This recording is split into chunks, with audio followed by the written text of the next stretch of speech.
Hey Reddit, throw RA here, because I never thought I'd be this person. My fiancé Alex is my absolute soulmate.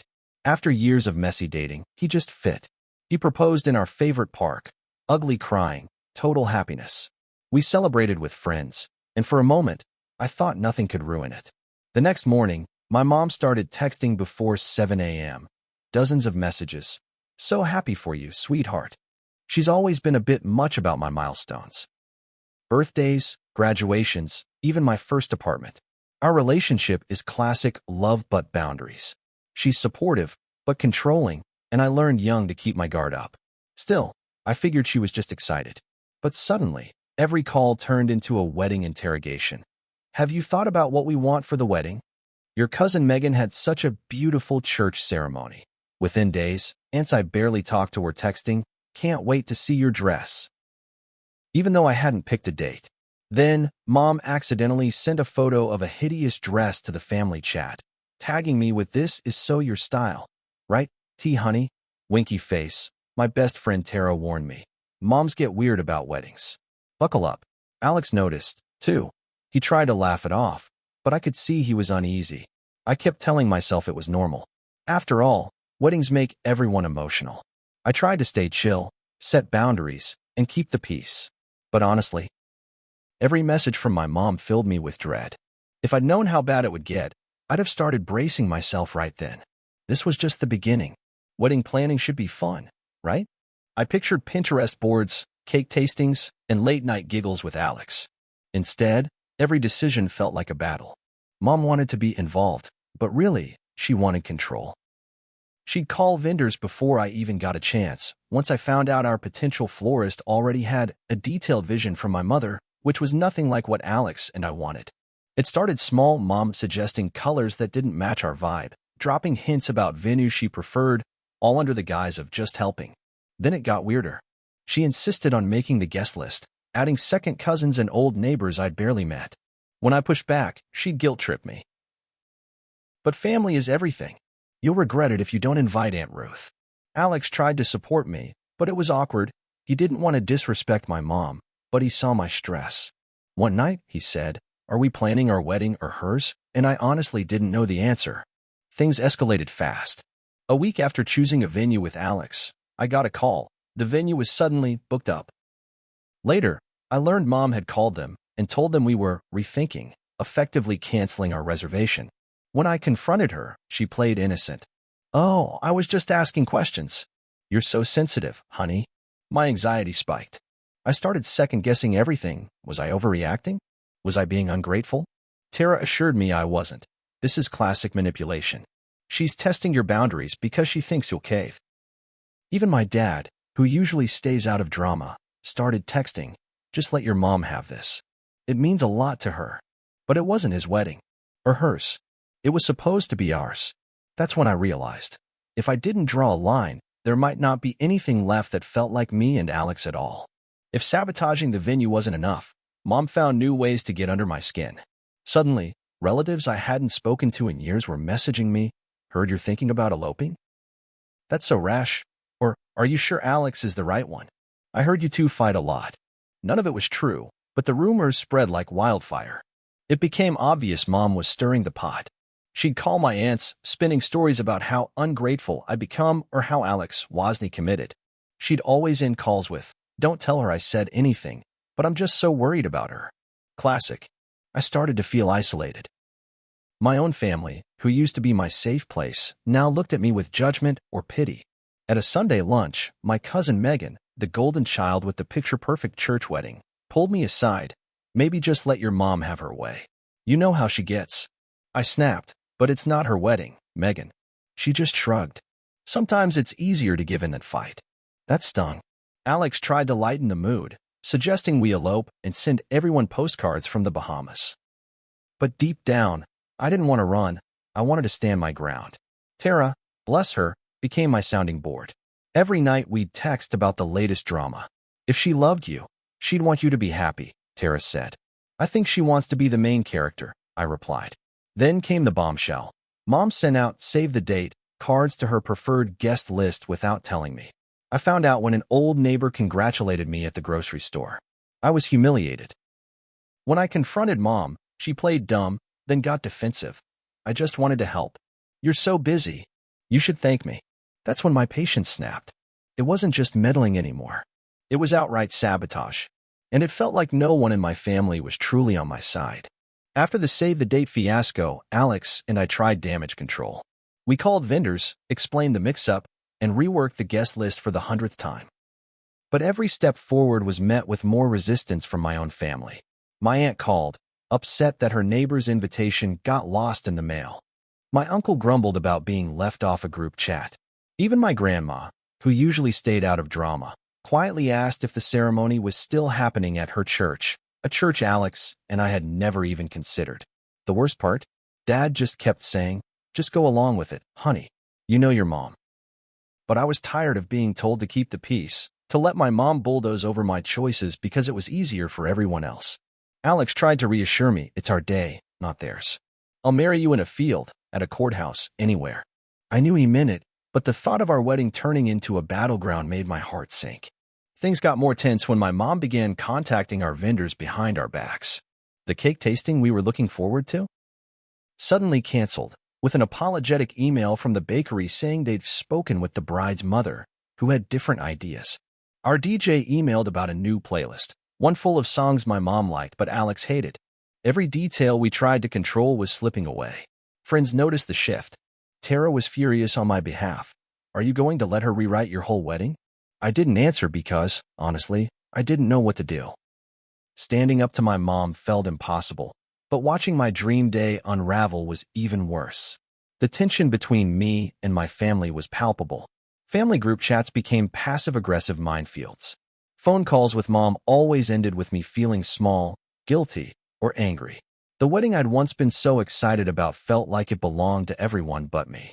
That was the moment I realized something had to give, before I lost myself, or Alex, in the process. The breaking point came over the wedding dress, because, of course, it did.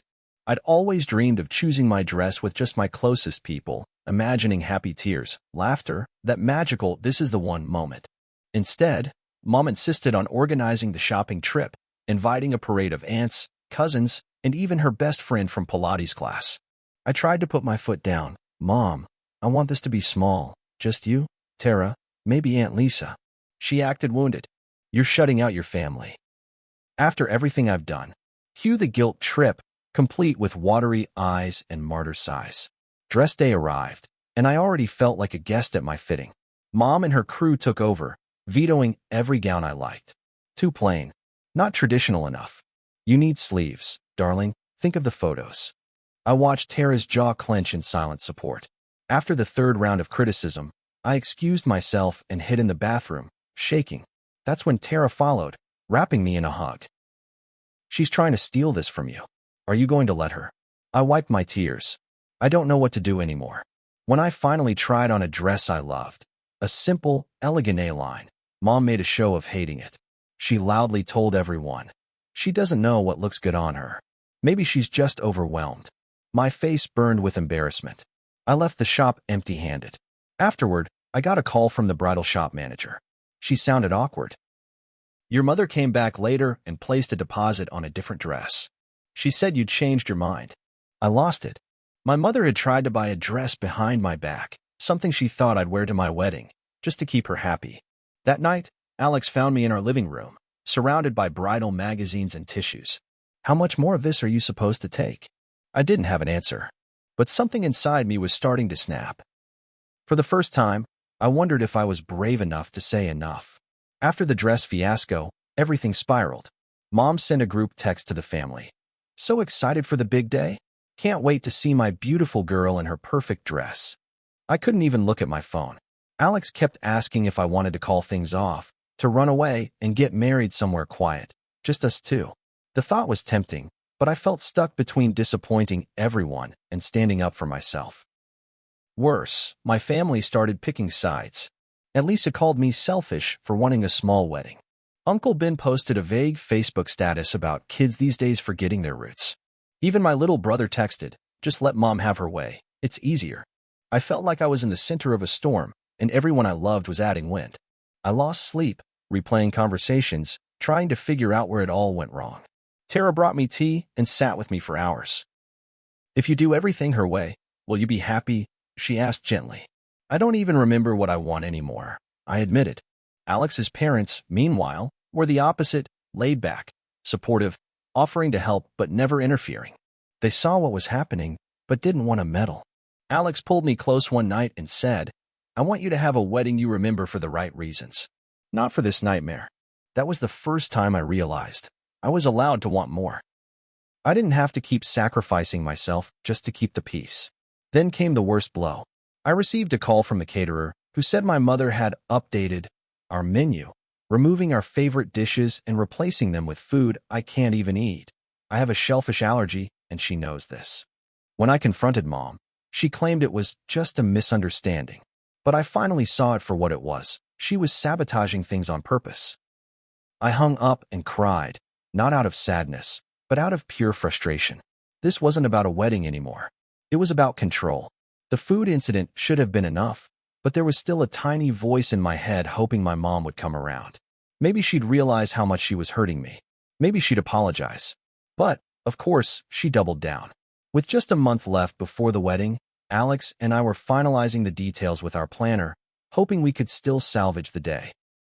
That's when Tara called me, voice trembling with anger. "Did you see your mom's Facebook post?" I hadn't. She read it aloud. "It breaks my heart when a mother isn't welcome at her only child's wedding. I did everything for her, and this is my reward?" Some people forget where they came from. Within hours, my phone exploded. Relatives, family, friends, even people from my old high school started messaging, asking what I'd done to my poor mother. Alex was furious. He called my mom, but she hung up on him. Even my dad finally broke his silence, texting me, "Can't you just apologize and make this right?" She's devastated. That night, I couldn't eat or sleep. The wedding group chat became a war zone. My family was divided. Some defended my mom, others, the minority, sent private messages of support, but everyone seemed to agree that family drama shouldn't ruin a wedding. Easy to say when you're not the target. Alex sat with me on the floor, holding my hand while I sobbed. "You don't have to go through with this," he said gently. "Not like this. You deserve better." It hit me then. If I kept letting my mother control me, she'd keep doing it forever. Not just at my wedding, but with every major decision, kids, career, holidays, everything. I had to make a choice, lose myself or risk losing my family. The next morning, with my hands shaking, I drafted an email to my family. It was clear, honest, and heartbreaking. Due to repeated sabotage and disrespect, I am uninviting my family from our wedding. This is my decision. Please respect it. I hit send, feeling both terrified and strangely free. The email went out early on a Friday morning, and within minutes, the fallout began. My phone blew up, calls, texts, notifications piling on. Some messages were pure rage. "How could you do this to your mother? You're dead to us." Others were quieter, tinged with sadness or confusion. "Are you sure? Is there any way to fix this?" A few brave relatives, including a distant cousin I barely knew, sent supportive notes. One just said, "Proud of you." But mostly, there was silence from the people who mattered most. My dad didn't reply at all. Mom, of course, didn't call. Instead, she posted another vague, emotional message on Facebook about losing a daughter to pride and outside influence. Friends started reaching out, asking if I was okay, and Tara drove over without asking, bringing ice cream and a hug that lasted forever. Alex's family became my haven. His mom texted, "We're your family now, whatever you need." His dad started fixing up their backyard, just in case you want to move the wedding. I broke down in tears at their kindness. The hardest part was the guilt. No matter how sure I was about my decision, a piece of me mourned the family I thought I had. I wondered if I was the villain, just as Mom's side of the family said. But every time I replayed the events, the sabotage, the gaslighting, the utter disrespect, I felt a little more resolved. I reread my email, making sure I hadn't been cruel. I hadn't. I'd told the truth. The week before the wedding was a blur of emotions, relief, pain, uncertainty. Alex was my rock. "Whatever happens, it'll be us," he kept saying.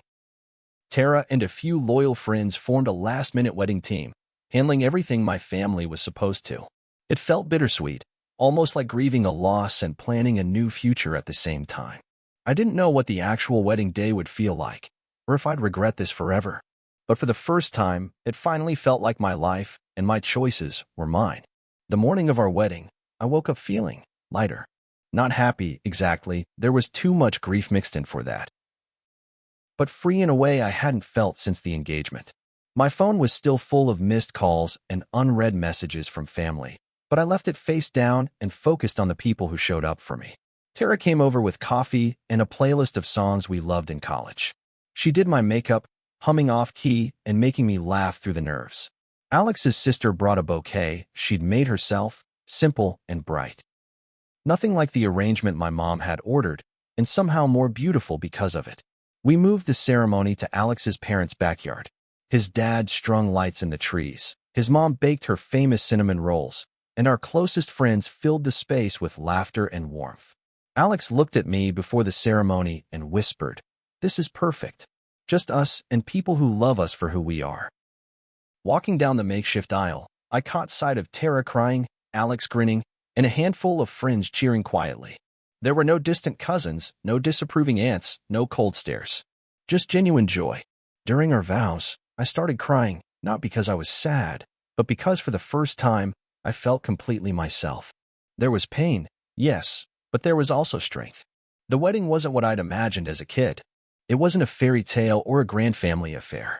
But it was honest. It was real. Afterward, we danced under the string lights, ate cinnamon rolls, and laughed about all the disasters that had led us here. People took Polaroids and wrote goofy notes for us to read later. At one point, Tara hugged me and whispered, "You did it. You did it." That night, as Alex and I left hand in hand, I realized I hadn't thought about my mom once during the entire ceremony. For the first time, I was truly at peace with my choice. In the days after the wedding, reality set in.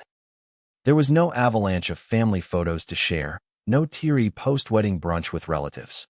Instead, there were quiet mornings with Alex, boxes of leftover cinnamon rolls, and thank you notes to the friends who'd stepped up like family.